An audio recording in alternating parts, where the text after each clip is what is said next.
Hey, what is up everyone? It is Jacob from the Bacon Resistance, and today I will be reviewing you a game called The Forbidden Arts. Essentially, it is a new game that just came out. It is a 3D to 2D platformer with lots of combat, parkour elements, and a huge lore.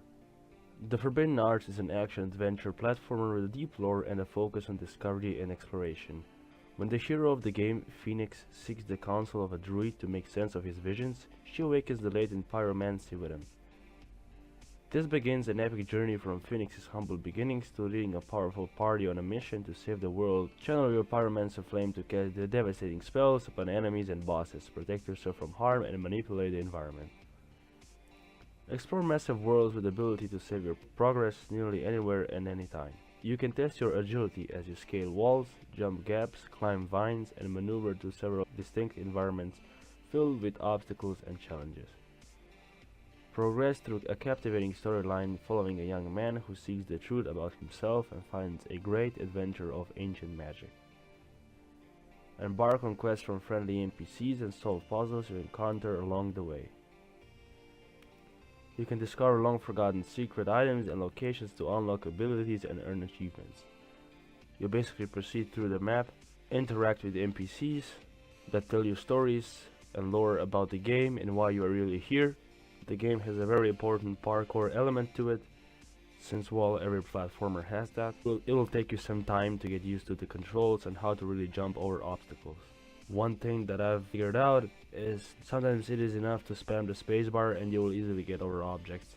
You are as well able to use magical abilities in this game, but I have to warn you though that the controls for these abilities might be very weird. Like the whole controls of the game were very weird.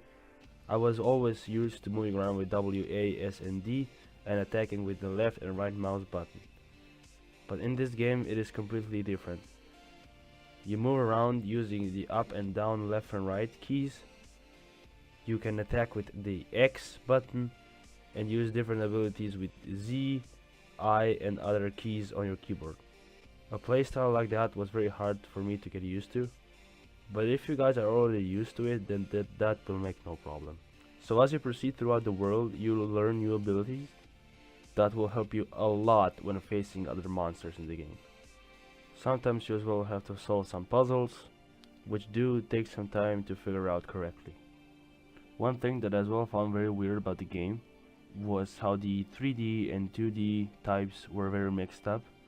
Sometimes the world shifts to a 3D world, which well, some of you may found good, because you know, some people like a mixture of both. At the beginning of the game, the player is very well punished for being hit by any monster or any of their abilities. A single hit of the wolf in the beginning of the game costs you half of your life, which means you know, you get hit 2 times and you die. When you die, you spawn at a checkpoint. The game has an autosave ability, and you can load any part of the game anytime you want.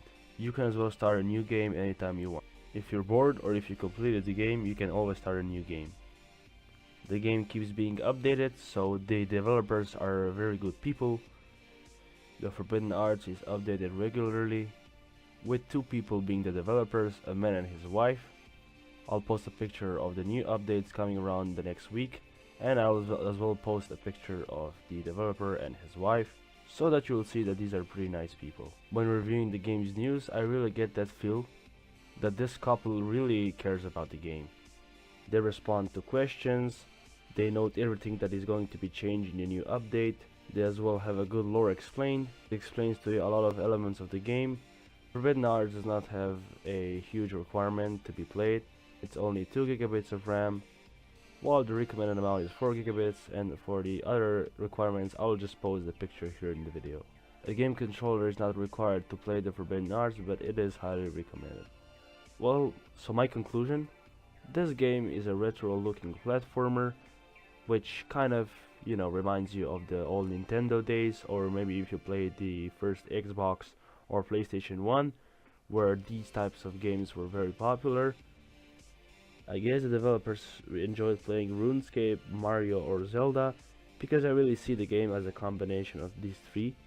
The graphics and visuals of the game are quite good.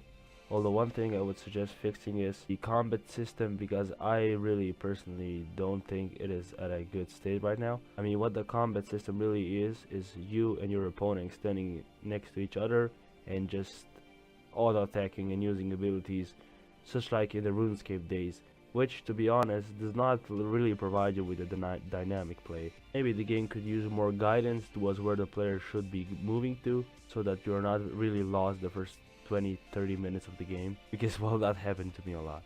Alright, so now it's time for my rating of the game. I think that I would give this game a 8 out of 10. I think it has massive potential if there are going to be any updates in the future. It might become a very popular game, who knows, and I wish the best for the developers. Anyways, thank you guys for watching the Bacon Resistance, and see you next time.